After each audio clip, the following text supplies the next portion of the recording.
Chapter 38. You dressed really weird.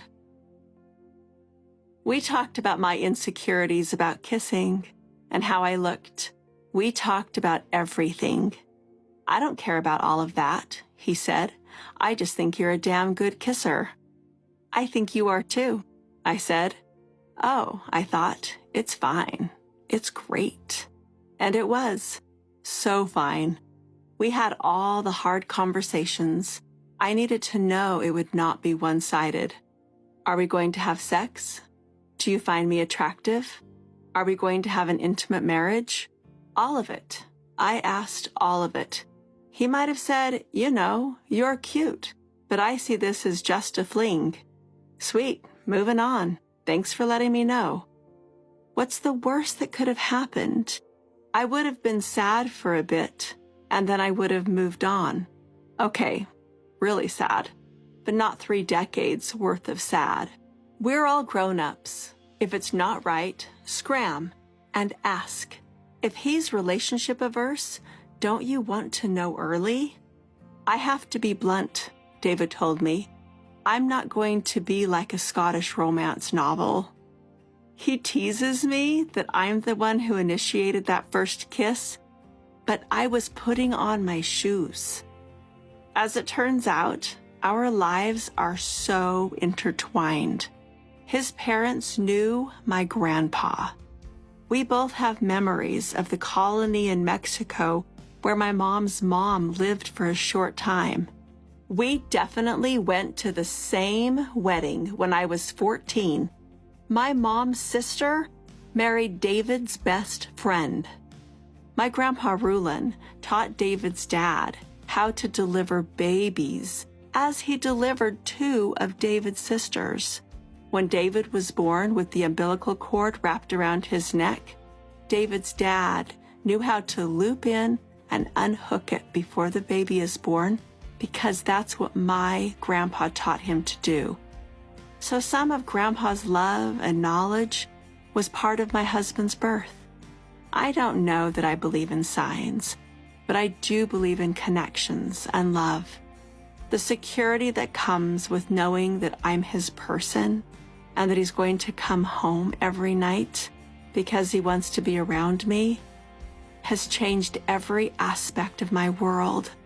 We have intimate moments all day long. Just goofing around is intimate. A shared joke, a shared moment. Hearing a song we both like on the radio is intimate. So many little conversations are intimate. It's lovely. Lovely. I'm 100% vulnerable and open and loved, which doesn't mean he doesn't tease me. David always comments on people's outfits when he watches the news or a show, and I had a sudden realization. Oh my God, I said. You were criticizing my outfits. Oh yeah, he said. You dressed really weird.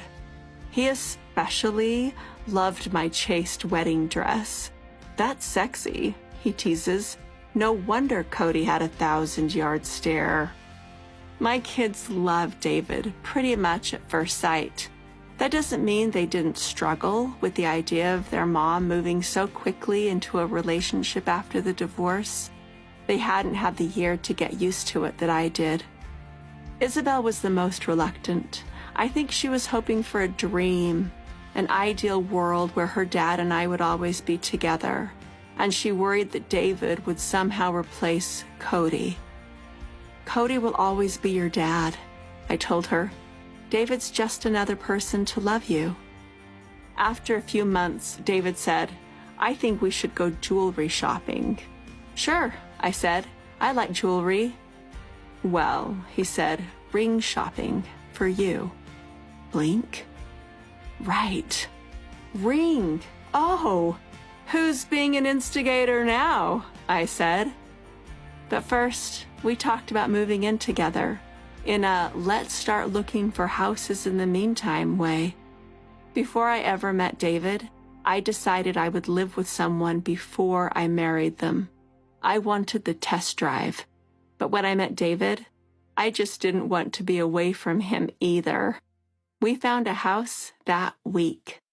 It happened so fast, it took my breath away. I figured I wasn't the only one. The night before the move, I asked Truly how she was doing.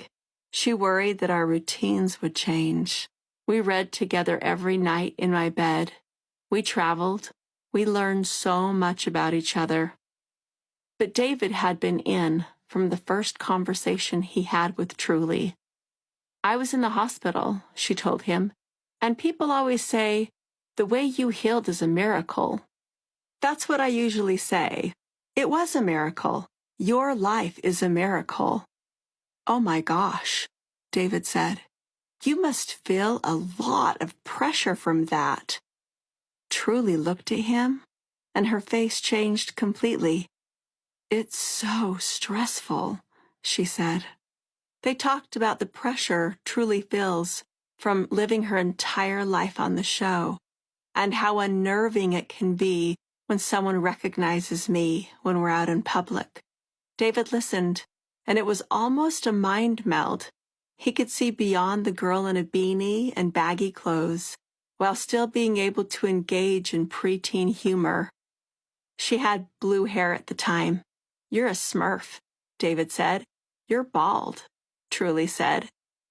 David always says he'll be whatever my kids need him to be. All his kids are incredible with True. Everybody has extra aunts and uncles and brothers and sisters now. It's wonderful. Our families meshed well together. McKelty and David's daughter Ray call each other sister. They say they feel like the same person.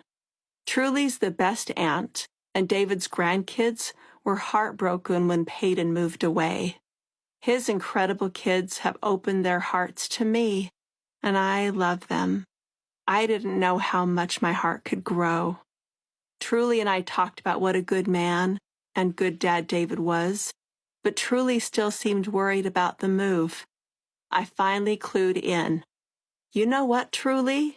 I've never lived with a man full-time before. Nope, she said. Me neither. I don't know what I'm supposed to do, I said, and I'm really nervous too. What are we supposed to do with him every single night? I don't know, Truly said. It would be weird. We would all have so much to learn. Truly and I decided we would make time for just the two of us as we made the transition. I love the one-on-one time I have with my shy, funny, smart girl. We moved in with each other, and it was different. I felt like things were off. So one morning, as David left for work, he said, "Are you okay?" "Yeah," I said in typical fashion. "I'm fine." "Nope," he said. He shut the door, put his stuff down, sat next to me, and asked, "What's wrong?" He stayed, and he talked with me.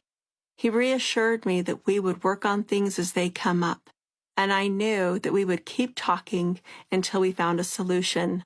We decided we would do what was right for the two of us, no matter what.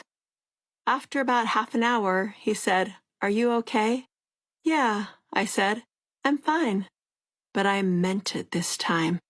"Not much has changed," he said. "Nope," I said. "Not much has changed."